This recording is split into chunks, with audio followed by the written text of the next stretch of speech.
Christ the lord. ఈరోజు దేవుడు మనకిచ్చినటువంటి వాగ్దానం ఏంటంటే ఎస్తేరు గ్రంథము 4వ అధ్యాయము 16వ వచనం. నా నిమిత్తము ఉపవాసముండి 3 దినములు అన్నపానములు చేయకుండుడి, నేనును నా పనికత్తెలను కూడా ఉపవాసముందుదుము. ఆమేన్. ఉపవాసము అనేది మన యొక్క కఠిన పరిస్థితుల నుండి మనల్ని విడిపిస్తుంది.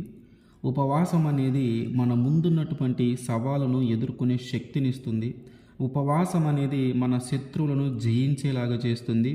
ఉపవాసం అనేది రాబో ప్రమాదాల నుండి, పొంచి ఉన్న ప్రమాదాల నుండి మనల్ని విడిపించగలుగుతుంది.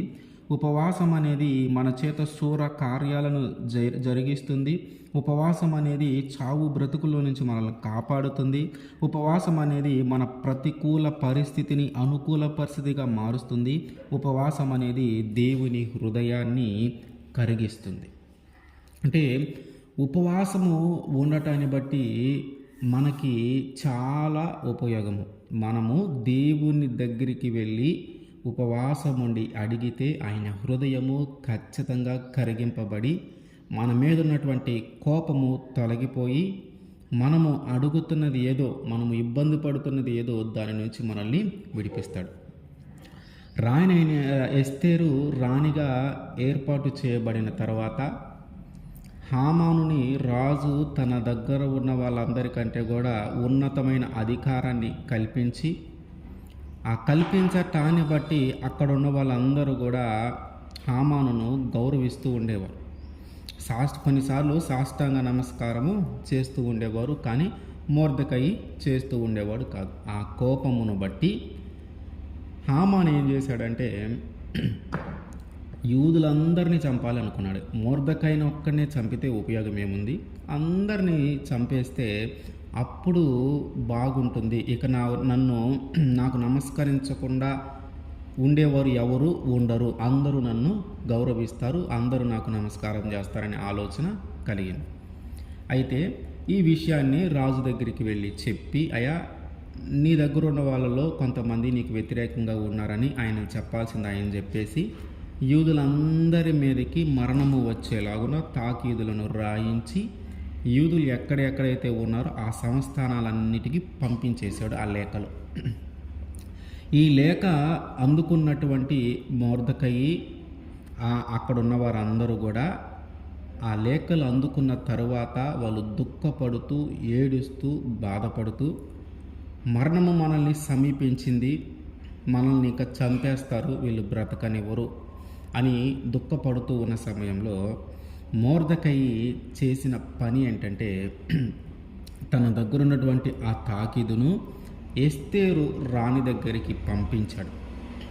ఎస్తేరు రాణి దగ్గరికి పంపించి హామాను చేసినటువంటి ఆ ద్రోహమును గురించి ఎస్తేరు రాణికి తెలియజేశాడు. ఎస్తేరు రాణి దగ్గర ఉన్నటువంటి హాతాకు అనే వ్యక్తిని ఎస్తేరు రాణి ఈయన దగ్గరికి పంపించి విషయం కనుక్కోమంది మొర్దెకయి దగ్గరికి. ఎందుకంటే వాళ్ళు దుఃఖపడుతూ ఉన్నారు, బాధపడుతూ ఉన్నారు. గోనెపట్ట కట్టుకొని ఆయన తన యొక్క సంతాపాన్ని ఆయన అంటే తన యొక్క బాధను ఆయన తెలియజేస్తూ ఉన్నాడు. అట్లా గోనెపట్ట కట్టుకొని రాజమందిరం దగ్గర ఎవరు కనిపించకూడదని రూల్ ఉంది అక్కడ. అంటే దుఃఖపడుతూ ఉన్నాము, బాధపడుతూ ఉన్నాము అంటే అక్కడ పరిపాలన సరిగా లేదు, రాజు సరిగా పరిపాలించట్లేదు అని ఒక నిరసన తెలిపినట్టుగా ఉండేది. అందుకని అక్కడ గోనెపట్ట కట్టుకోవటం అంటే దుఃఖపడుతూ, బాధపడుతూ ఉన్నవారు ఎవరు అక్కడ కనిపించకూడదు. కానీ ఆయన కనిపించాడు. అందుకని ఎస్తేరు ఏం చేసిందంటే ఆయన దగ్గరికి కొంతమందిని హాతాకును పంపించింది. హాతాకును పంపించి విషయం ఎందుకు కనుక్కోమంటే ఇందాక మనం చెప్పినట్టు ఇదిగో హామాన్ ఇట్లా శాసనాలు అంటే తాకీదులను రాయించి ఇట్లా పంపించాడు, అందరిని చంపేస్తాడంట, అందరిని చంపేయడానికి రాజు కూడా ఓకే అన్నాడు అని. ఈ విషయాన్ని గ్రహించి హామాన్ ఏం చెప్తూ ఉన్నాడంటే ఎస్తేరు రాణికి, నువ్వు రాజు దగ్గరికి వెళ్ళి ఈ విషయాన్ని చెప్పి అడిగి మన మీద ఉన్నటువంటి ఈ మరణ శాసనమును తప్పించు అని మొర్దెకయి ఎస్తేరుకి చెప్తా ఉన్నాడు. కానీ ఎస్తేరు ఏమి సమాధానం చెప్తా ఉందంటే, రాజు పర్మిషన్ లేకుండా అంటే ముందస్తు అనుమతి లేకుండా ఎవరైనా రాజు దగ్గరికి వెళితే వారికి మరణశిక్ష వేస్తాడు రాజు. అట్లా ప్రవేశించటానికి ఎవ్వరికీ అర్హత లేదు.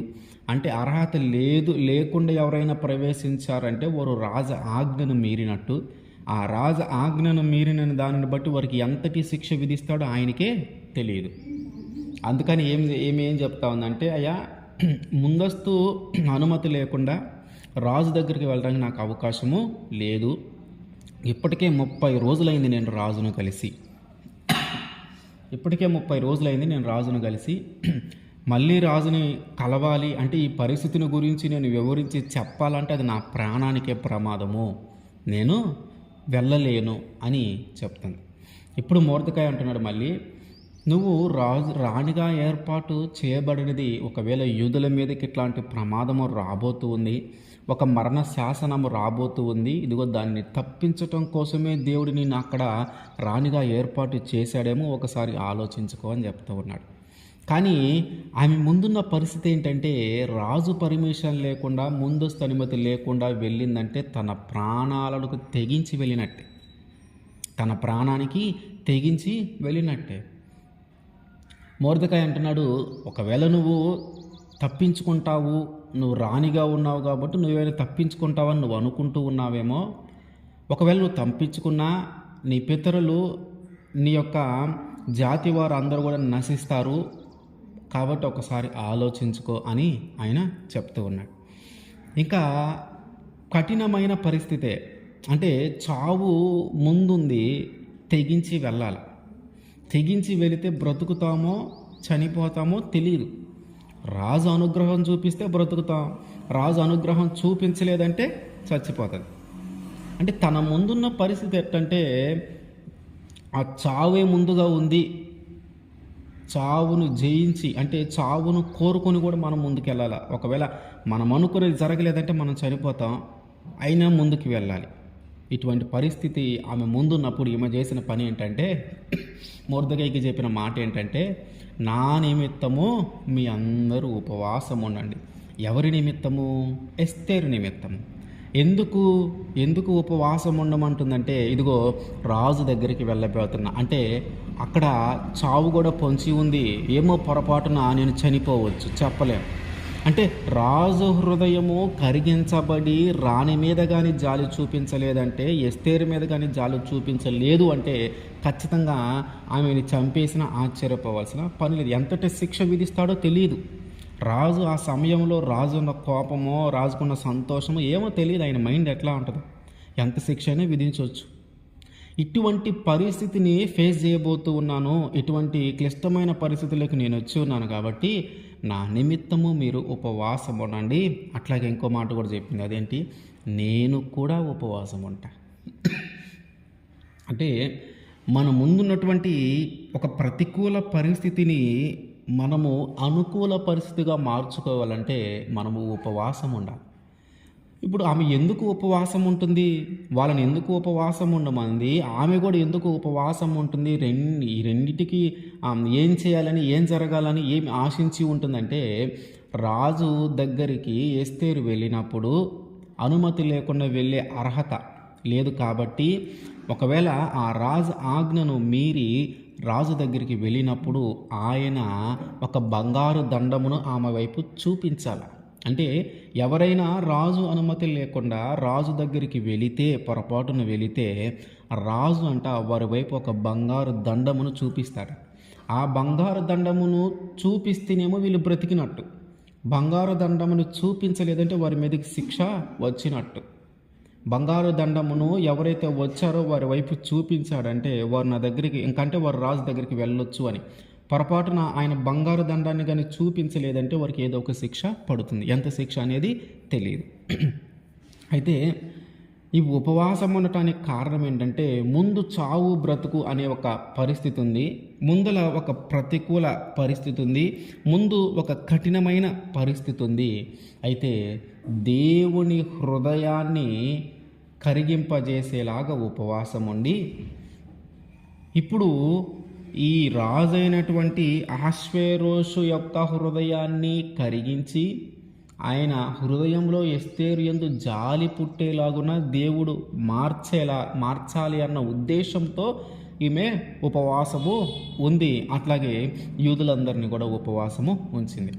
తన ప్రాణమునకు తెగించి రాజు దగ్గరికి వెళ్ళినప్పుడు రాజు ఆమె వైపు బంగారు దండమును చూపించేలాగున రాజు యొక్క హృదయము మార్చబడాలి, రాజు యొక్క హృదయములో ఎస్తేరు యందు జాలి కలిగించాలి అన్న ఉద్దేశముతో అందరూ ఉపవాసము ఉన్నారు.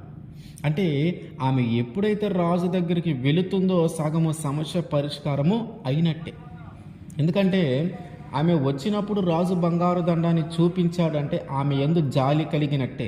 ఆమె యందు జాలి కలిగింది అంటే ఆమె చెప్పే వార్త కూడా ఆయన వింటాడు, దానికి ఒక పరిష్కారము చూపిస్తాడు. సో ఇటువంటి కఠినమైన పరిస్థితి కొన్నిసార్లు మన జీవితంలో కూడా వస్తుంది. ముందు ఒక ప్రమాదము పొంచి ఉంది, ముందు ఒక అపాయము పొంచి ఉంది, ముందు ఒక కఠినమైన పరిస్థితులు ఉన్నాయి, ఒక శత్రువు, ఒక భయంకరమైన పరిస్థితిని మనం ఎదుర్కొనబోతూ ఉన్నాం, ఒక ప్రతికూల పరిస్థితిని మనం ఎదుర్కొనబోతూ ఉన్నాం. మరి ఇటువంటి సమయంలో మనము ఉపవాసం ఉంటే మనకంటే ముందు దేవుడు ఆ పరిస్థితిలోకి వెళ్ళి ఆ కఠినమైన పరిస్థితిని మారుస్తాడు, ఆ ప్రతికూల పరిస్థితిని మారుస్తాడు, ఆ సమస్యల నుంచి విడిపిస్తాడు, మన చేత ధైర్యంగా శూర కార్యాలను ఆయన చేయిస్తాడు. అంటే మన ముందున్నటువంటి ప్రమాదం నుంచి మనము తప్పించబడాలంటే మొదట ఉపవాసం ఉండి దేవుని దగ్గర నుంచి దయ పొందుకోవాలి. ఆయన హృదయాన్ని మనము కరిగించేలాగున మనము ఉపవాసం ఉండి ప్రార్థన చేస్తే ఆయన ఏం చేస్తాడు, మనము ఆ ప్రతికూల పరిస్థితిని ఎదుర్కోవటానికి వెళ్ళినప్పుడు దానిని అనుకూలముగా మారుస్తాడు. ఒక వ్యక్తిని కలవాలి, అది భయంకరమైన పరిస్థితి, అక్కడికి వెళితే తిరిగి మనం వస్తామో లేదో తెలియదు, అతని హృదయంలో కఠినత్వం కానీ ఉంటే అతను మనల్ని అక్కడే చంపేస్తాడు, అసలు తిరిగి ఇంటికి రాణిస్తాడో లేదో తెలియదు. అటువంటి కానీ ఖచ్చితంగా ఆయనని కలవాల్సింది, ఆయన కలిస్తేనే మన పరిష్కారము దొరుకుతుంది. ఆయన కఠినమైన హృదయం కలవాడు, అతని సహాయము చేయటానికి ఎంత మాత్రమో ఇష్టపడిన వాడు. అలాంటి వ్యక్తి దగ్గరికి వెళ్ళి మనము సహాయం అడగాలి. అది ఏ మూలాన కూడా అది జరగని విషయమే, కానీ ఆ వ్యక్తి దగ్గరికి వెళితేనే మనకి సహాయము దొరుకుతుంది. అటువంటి పరిస్థితుల్లో మనం ఎక్కడే ఉపవాసం ఉండి, ఇంటి దగ్గరే మనం ఉపవాసం ఉండి ప్రార్థన చేసి దేవుని హృదయాన్ని మనము కరిగింపజేసి మనము తిరిగి ఆ సహాయము అడిగేటటువంటి ఆ కఠినమైన వ్యక్తి, ఆ మరణమును మరణమును మన మీదకి తెచ్చేటటువంటి వ్యక్తి దగ్గరికి కానీ మనం వెళితే మనం వెళ్ళేలోపే దేవుడు వారి హృదయాన్ని మార్చి మనకు సహాయము చేయిస్తాడు. మనం వెళ్ళేలోపే ఆ వ్యక్తిని కలిస్తే తిరిగి ఇంటికి వస్తామో రావో అనుకున్న వ్యక్తిని కూడా మన మీద ప్రేమ చూపించేలాగున, మన మీద జాలి చూపించేలాగున, మనకి క్షేమాన్ని కలుగజేసేలాగున ఆ వ్యక్తిని కూడా దేవుడు మారుస్తాడు. అంటే ఉపవాసము అనేది మన యొక్క శత్రువులను మంచి మనసు కలిగిన వారిలాగా మారుస్తుంది. ఉపవాసం అనేది మన చావు బ్రతుకుల్లో మనల్ని కాపాడుతుంది. ఉపవాసం అనేది ఆపదల నుంచి, పొంచి ఉన్న ప్రమాదాల నుంచి మనల్ని కాపాడుతుంది. కాబట్టి ఉపవాసము మన జీవితంలో కఠినమైన పరిస్థితిని ఎదుర్కొనేలాగా మనకు ఒక బలాన్ని ఇస్తుంది. అందుకనే మనము ఇటువంటి పరిస్థితుల్లో మనం ఉపవాసం ఉంటే దేవుడు మన కార్యమును చక్కగా జరిగిస్తాడు. ఆమేన్.